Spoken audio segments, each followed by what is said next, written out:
वो बच्चे आगे जा रहे हैं, रुक जाओ यारो।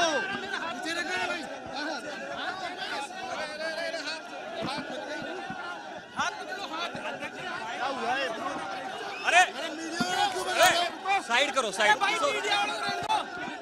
साले पागल हो गए। मेरे को समझा।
एनटीए बैन करो, धर्मेंद्र प्रधान इस्तीफा दो। देखिए आज पेपर लीक के खिलाफ हजारों की तादाद के अंदर जयपुर में ये नौजवान जो है इस बात को साबित करते हैं कि इनके अंदर कितना गुस्सा है।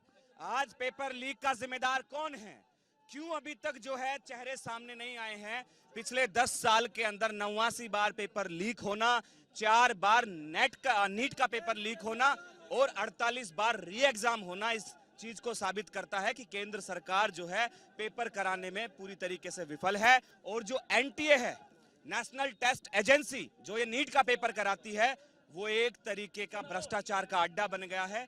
आज इन छात्र छात्राओं की मांग यही है कि एनटीए को पूरी तरीके से बैन किया जाए, साथ में जो भी दोषी हैं उनके खिलाफ सख्त से सख्त कार्रवाई हो।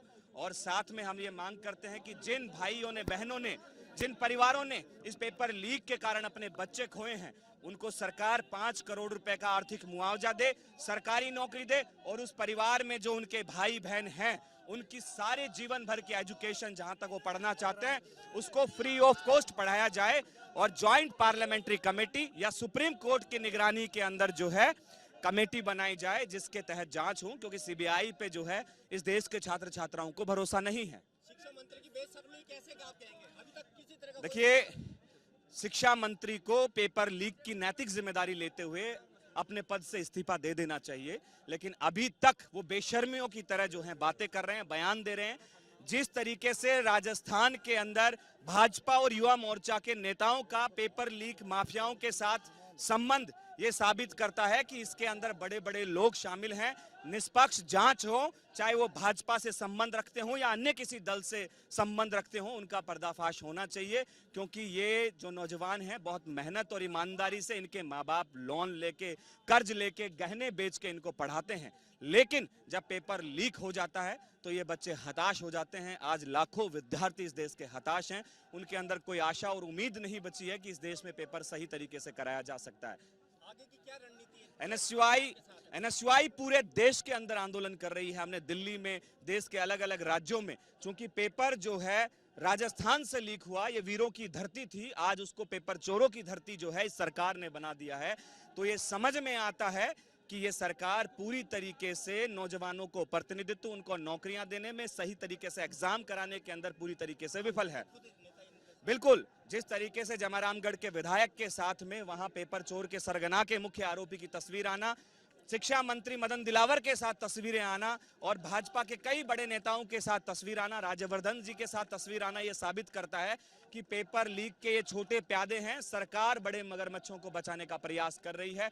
परसों सीकर में भी 22 तारीख को मेरा मार्च है और ऐसे ही हजारों छात्र छात्राओं के साथ हम लोग ये मांग कर रहे हैं कि धर्मेंद्र प्रधान इस्तीफा दो, एनटीए को बैन करो और जो ये छात्र हैं इनको न्याय मिले, इनको आश्वस्त करे, सरकार जवाबदेही जो है सुनिश्चित करे कि भविष्य में इस तरीके से पेपर लीक ना हो। पेपर माफियाओं के जिस तरीके से हौसले बुलंद हैं, जिस तरीके से पेपर माफिया बेखौफ होकर घूम रहे हैं, मुझे लगता है कि फांसी की सजा भी जो है उनके लिए कम है। और इस बात की भी जांच होनी चाहिए कि इनको बचा कौन रहा है, इनको संरक्षण कौन दे रहा है, क्योंकि कहीं ना कहीं इनको राजनीतिक संरक्षण प्राप्त है।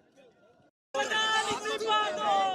ना कहीं भारतीय जनता पार्टी लेनी होगी और बर्खास्ती यहाँ पर होनी पड़ेगी।